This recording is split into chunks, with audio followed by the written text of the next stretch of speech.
गुजरात के वडोदरा की MS university की वार्षिक सेनेट बैठक में कॉन्वोकेशन समारोह, परिणाम में विलंब, यूनिवर्सिटी में बढ़ रही मारपीट, अस्थायी कर्मचारियों समेत के कई मुद्दे उठाए गए। वडोदरा के विश्व प्रसिद्ध एमएस यूनिवर्सिटी में वार्षिक सेनेट बैठक आयोजित की गई, जिसमें यूनिवर्सिटी के वार्षिक हिसाब किताब पास करने से लेकर पीजी काउंसिल का नाम बदलकर एकेडमिक काउंसिल रखने तक के प्रस्ताव पर चर्चा की गई।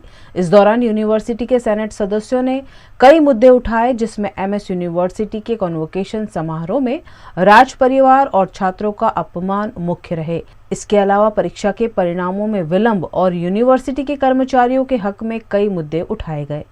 आज वार्षिक सेनेट की मीटिंग थी यहाँ पर। इस बैठक में जो मैंने 3 मुद्दे उठाए हैं वो ये है कि प्रोफेसर, टीचर और कर्मचारीगण जब वो रिटायर होते हैं उनको उसी दिन पर उनको पेंशन मिलना चाहिए।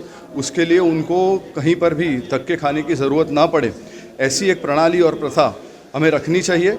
ये मेरा पहला मुद्दा था। दूसरा मेरा जो मुद्दा था वो ये था कि जब हम लोग कॉन्वोकेशन करते हैं, जब we are proud of you करते हैं, तो गोल्ड मेडलिस्टों की गरिमा हमेशा रहनी चाहिए।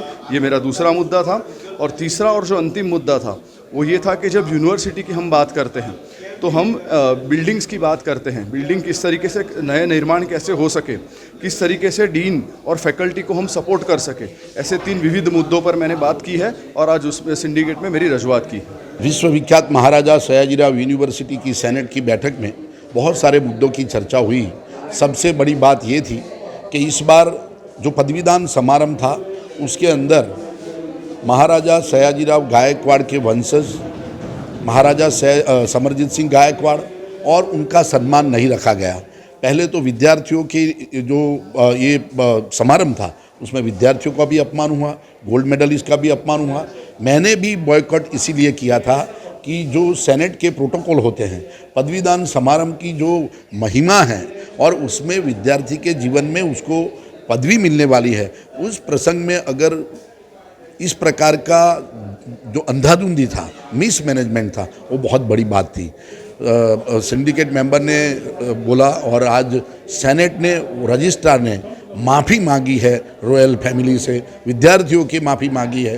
वो बहुत बड़ी घटना है कि यूनिवर्सिटी में कितना बड़ा मिसमैनेजमेंट है। रॉयल परिवार के प्रति हमारी ये बात होनी चाहिए क्योंकि उनकी वजह से ये यूनिवर्सिटी है और यूनिवर्सिटी ने भूल आज स्वीकार की है, वो बहुत बड़ी बात है। हमारे मुद्दे हैं, शिक्षकों के मुद्दे हैं, टीचर्स नहीं है। सभी डीन्स बोल रहे हैं कि हमारी फैकल्टी में पढ़ाएगा कौन। 53,000 स्टूडेंट्स हैं, उसके सामने टीचर्स नहीं है। गवर्नमेंट कोई भी टीचर्स जो भी बाकी है उनको नॉमिनेट परमिशन नहीं दे रही है, तो बहुत गंभीर बाबत है। सिर्फ टेम्पररी और कॉन्ट्रैक्ट बेसिस पे यूनिवर्सिटी चल रही है, उसके लिए भारतीय जनता पार्टी की सरकार रिस्पॉन्सिबल है और उसके लिए भी लोगों ने बहुत सारी बातें बताई। ये सब बातों से यूनिवर्सिटी की प्रतिष्ठा को नुकसान हो रहा है। यहाँ पर टीचर्स भी फरियाद कर रहे हैं, डीन भी फरियाद कर रहे हैं, सरकार नियुक्त सभ्य जो भारतीय जनता पार्टी ने नॉमिनेट किए वो भी फरियाद कर रहे हैं। बहुत करुणाजनक परिस्थिति है। यूनिवर्सिटी उसमें से आगे बढ़े ऐसी हम आशा रखते हैं। हर वर्ष होने वाली इस सेनेट में आज कुल 12 एजेंडा हैं, 12 प्रपोजल्स हैं। एनुअल रिपोर्ट जब प्रस्तुत होता है ऐसे समय पर हर एक सेनेट सदस्य अपनी तरफ से यूनिवर्सिटी के हित में जो सजेशंस रखने होते हैं वे रखते हैं। सभी सेनेट मेंबर विद्यार्थियों के हित में एक हैं।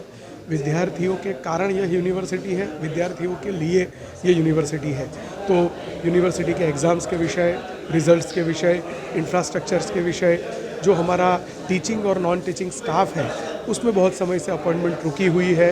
कुछ लोगों के व्यक्तिगत हित के कारण जो नॉन इश्यू को इश्यू बनाकर चीज़ें क्रिएट की गई, जिसमें बाद में कुछ नहीं निकला, पर वो सारी चीज़ों के कारण आज भी वो इंटरव्यू का प्रोसीजर रुका हुआ है। वो प्रोसीजर शुरू करने के लिए आदरणीय वाइस चांसलर श्री को निवेदन किया गया। इसी प्रकार से जो भी लॉन्ग पेंडिंग इश्यूज़ हैं, सब इशू पे सभी सेनेट मेंबर अपनी अपनी तरफ से जो बात रखने जैसी है वो रखने का प्रयास कर रहे हैं। मेरी तरफ से मुख्य 3 विषय थे। पहला विषय विद्यार्थियों के संदर्भ में था। विद्यार्थियों के जो इलेक्शंस हैं वो होने चाहिए, विद्यार्थियों के इंफ्रास्ट्रक्चर के जो इशू हैं वो होने चाहिए और teaching staff, non teaching staff, उसकी जो भर्ती प्रक्रिया रुकी हुई है वो जल्द से जल्द शुरू करनी चाहिए। जो नॉन टीचिंग स्टाफ है वो कई वर्षों से अपने वहाँ काम कर रहा है।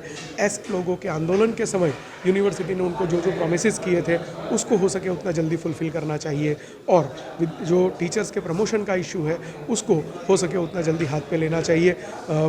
फॉर्चुनेटली ऐसा हुआ है कि कल ही जो हमारे इंटरनल टीचर्स हैं, आंतरिक टीचर्स हैं, उनके कैरियर एडवांसमेंट स्कीम के जो प्रमोशंस होते हैं उसका प्रोसीजर कल से ही शुरू किया गया है। उसके लिए मैं आदरणीय कुलपति डॉक्टर विजय श्रीवास्तव जी को और IQAC की पूरी टीम को, उसके डायरेक्टर प्रोफेसर भावना मेहता जी को, सबको हृदयपूर्वक बधाई देता हूँ।